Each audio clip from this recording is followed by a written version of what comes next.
Hormuz প্রণালী কোন দুটি জলরাশিকে সংযুক্ত? সবচেয়ে ইম্পর্টেন্ট একটা কোশ্চেন আমরা ধরতে পারি।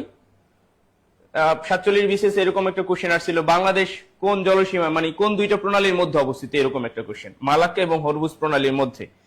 তো এই যে কোশ্চেনটা দেখেন, হরমুজ প্রণালী, আমরা যখন প্রণালী পড়েছি তখন বলছি এইটা সবচেয়ে বেশি ইম্পর্টেন্ট। এখন এই দেখেন, এই হরমুজ প্রণালী এইটা কারে কারে যুক্ত করছে আর কারে কারে পৃথক করছে, এটা যদি আমরা এই টেকনিক দিয়ে মনে রাখি যে ইস পাওয়া তরমুজ খাই না, ইস পাওয়া তরমুজ খাই না, এই প্রণালী মনে রাখাই লাগবে। ইস পাওয়া তরমুজ খাই না, তাহলে ইস পাওয়া তরমুজ খাই না, আমরা বলছিলাম এতে হচ্ছে ইরান এবং সাথে হচ্ছে সংযুক্ত আরব আমিরাত। সংযুক্ত আরব আমিরাত মূলত ইরানের সাথে এইদিকে যে আরব দেশগুলো আছে এইগুলোরই পৃথক করছে।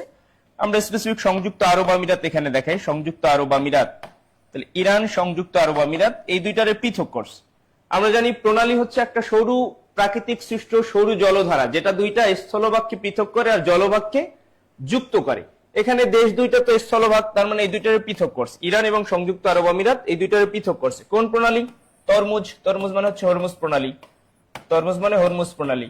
তাহলে হরমুজ প্রণালী কারে কারে পৃথক করছে? ইরান থেকে সংযুক্ত আরব আমিরাত, আর যুক্ত করছে কারে? পাতে হচ্ছে পারস্য উপসাগর, পারস্য উপসাগর, পারস্য উপসাগর, এটার সাথে যুক্ত করছে ওতে ওমান উপসাগর। এই যে ওমান উপসাগর, ঠিক আছে, ওমান উপসাগর, এই দুইটার কি করছে? যুক্ত করছে, এই দুইটার যুক্ত করছে। তাহলে এই প্রণালীর বিশেষত্বটা কি?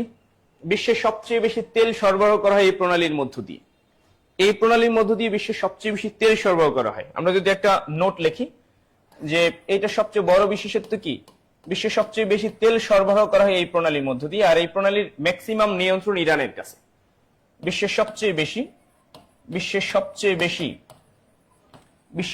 বেশি তেল সরবরাহ করা হয়, তেল সরবরাহ করা হয় এই প্রণালীর মধ্যে, তেল সরবরাহ করা হয় এই প্রণালীর মধ্য দিয়ে, ঠিক আছে। বিশ্বের সবচেয়ে বেশি তেল সরবরাহ করা হয় এই প্রণালীর মধ্য দিয়ে, এই প্রণালীর মধ্য দিয়ে।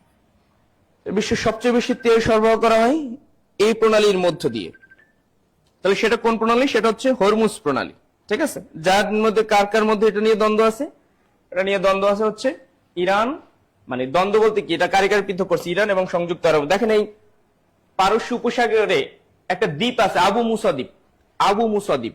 আমরা যদি এখানে একটু লিখি, এই যে বিরোধপূর্ণ আমরা দেখলাম, এবার ইরান কিন্তু সংযুক্ত আরব আমিরাতেও হামলা চালাইছে, আক্রমণ চালাইছে। তো সেক্ষেত্রে একটা নোট যদি আমরা লিখি, এই যে বিতর্কিত আবু মুসা দ্বীপটা আছে, বিতর্কিত আবু মুসা দ্বীপ, কারণ এই হরমুজ প্রণালী রিলেটেড কোশ্চেন কিন্তু চলে আসতে পারে।